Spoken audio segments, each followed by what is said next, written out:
In our village, there was a well from which people drew water, right in our own street. Directly across from the well stood an old mosque. We used to recite the Quran there, but even as kids, we were afraid to enter. The mosque was ancient, dark, and had barely any lighting.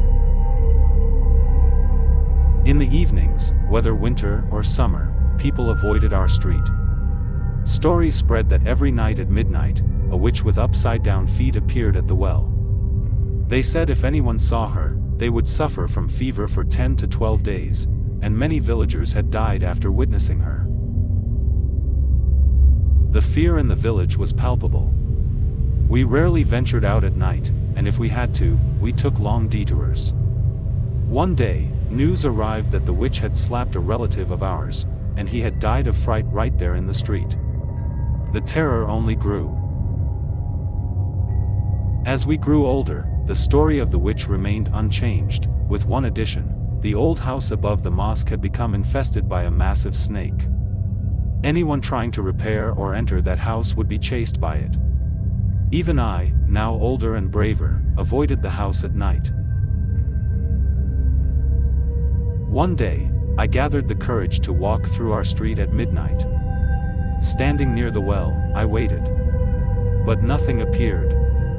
I laughed to myself, thinking maybe it was all just village gossip. A few days later, returning late from a trip, I had no choice but to pass the street. As I reached the well, I froze. A woman was drawing water, but her feet were twisted, and her face hidden under long, disheveled hair. She let out a terrifying scream. I ran so fast I still don't understand how I managed it. Back home, trembling, I remembered that Ayatul Kursi was the ultimate protection against such entities. I recited it, and my fear slowly subsided. But by morning, I had a high fever. Frustrated with myself, I decided I wouldn't run next time. I had heard that a witch's power lies in her hair, so if one could grab it, she could do no harm.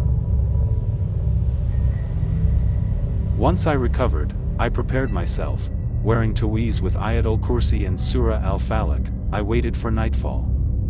December rains poured as I ventured out.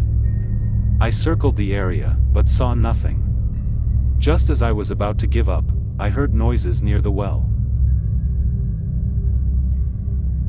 The witch was bathing beneath the mosque's arch.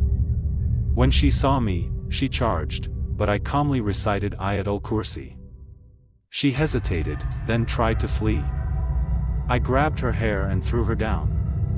To my shock, it was just a local woman, living alone in a house. She pleaded with folded hands, "Don't tell anyone."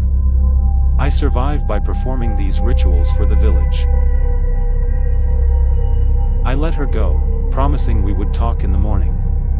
The next day, I explained everything to my father and the mosque's imam. They were surprised but agreed that action must be taken, as many villagers had suffered because of her.